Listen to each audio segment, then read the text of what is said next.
Hey, what's up everybody? Unrested back again. I just got home from work and right now I'm enjoying a nice cup of Sparks Chuhai.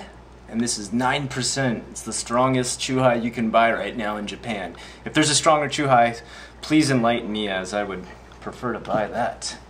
This is really good stuff. It's, man, it just tastes like, I don't know, really sweet lemonade, maybe you could say. Like lemonade soda type stuff, like CC Lemon, if you've ever had CC Lemon. Oh yeah, it's good. Alright, so today our topic is Housewives. Now, I don't want to say this in any type of chauvinistic way. I am completely covering this topic in an objective way, but in a way that'll let you know some of kind of the dispositions of women in Japan and kind of what the traditions and cultures of Japan have kind of divided and put things in a dichotomy in a certain way. And I'm just going to go into that right now. And this is more for the purpose of those of you who may have already married a Japanese person, which is possible. Those people do watch my videos. Or maybe someone who's thinking about moving over here for an overseas girlfriend they already have, or a fiance. Or maybe if you're just interested when you come here to Japan in getting married. It is possible. People ask me questions about dating and what it's like to be married to a Japanese person all the time, so I thought I would just cover it in this way. And that way is letting you know that if you do decide to get married when you are here, there are some things you need to consider. There are those women who are looking for a traditional Japanese type marriage, and there's those women who are exposed to Western culture enough that they decide they want a Western culture type marriage. And I'm not saying one is better than the other. That is not the issue here. The issue is, what do you want? Okay? If you think for any reason that I'm approaching this in a chauvinistic manner, you are not seeing the point to my JFAQ.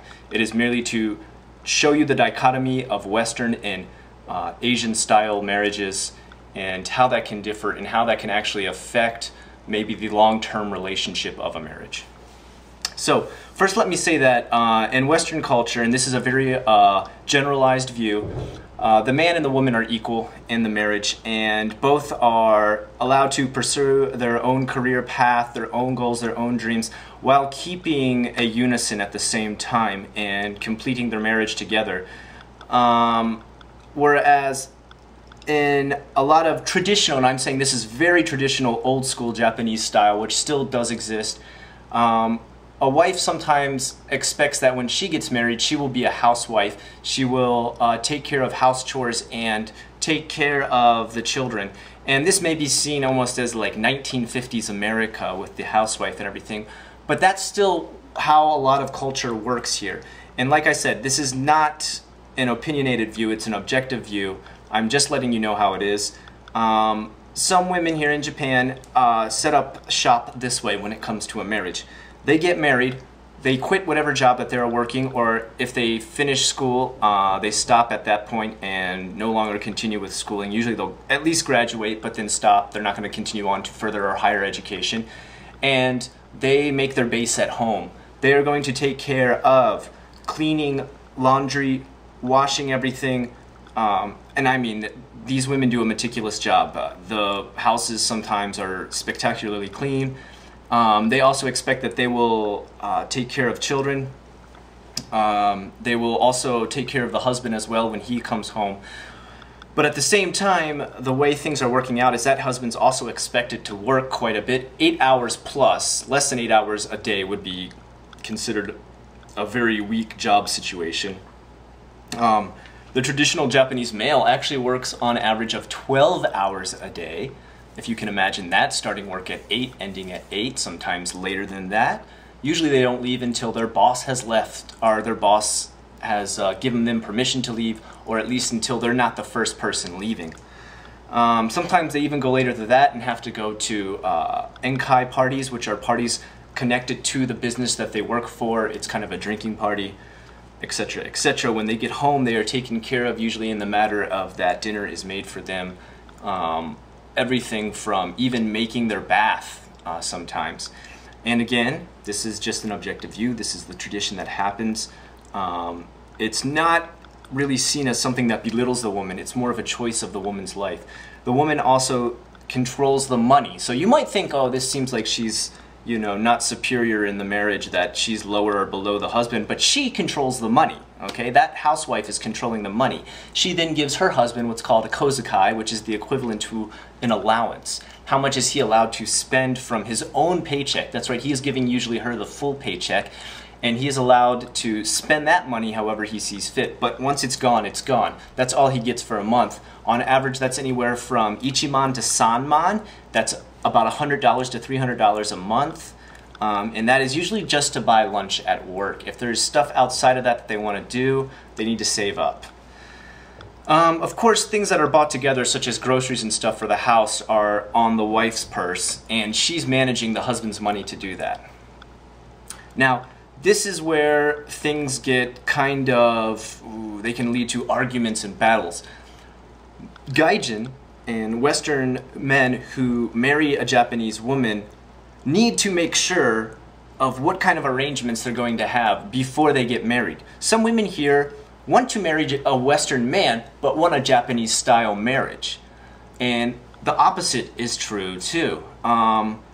Also, some want to marry a Western man and have Western style. And they know how it works, and they understand, and they expect that they will pursue a career just as much as the man will have equal share in everything, money will be split equally, etc., etc. That's something you need to look into yourself. What kind of marriage do you want if you are going to marry a Japanese woman here? Make sure that you don't expect that things will be a Western style wedding, and then you marry a woman who wants a Japanese style traditional marriage type, whereas she's going to control stuff. I've seen this lead to tons of conflict. Okay, I've seen this lead to, you know, obviously even divorce, and even where there's been children involved, and that makes it even more difficult for both parties. So it's really something you need to understand and communicate. The last thing and the most important thing, and this is actually something Victor, Give Me a Break Man, taught me right before I was about to get married. He had obviously already been married for a while, and I had just talked to him, let him know. He congratulated me and said, here's one thing I really want you to know. Make sure you communicate. And I don't mean just communicate your own language and what you want to do in your own language, but make sure you communicate it in both languages. And make sure that person understands, and make sure you understand her very well. Because one of the biggest problems you run into is communication barriers. Not everything translates perfectly. It can be something small, like just saying, hey, can you go to the bank today and get money? And they've said it in a way where you didn't understand and thought it might have been tomorrow or later today, or maybe it just wasn't that important. And then a fight happens because you were confused as to the importance of you going to the bank for that day. That can be with any chore pretty much. And if that is relayed in a way in which communication is somehow blocked or misconstrued, that can lead to a lot of fights in a marriage, especially in international marriage. So that's probably the best advice I ever got, was from Victor, Give Me a Break Man there. He told me about that. We really listened to him on that one, and I've got to say that's made a huge amount of difference in my own marriage. As for JFAQ, that's it for today. If you have any questions today about a Japanese style marriage, feel free to write me. As always, I'm Unrested. This is JFAQ. I'll see you next time.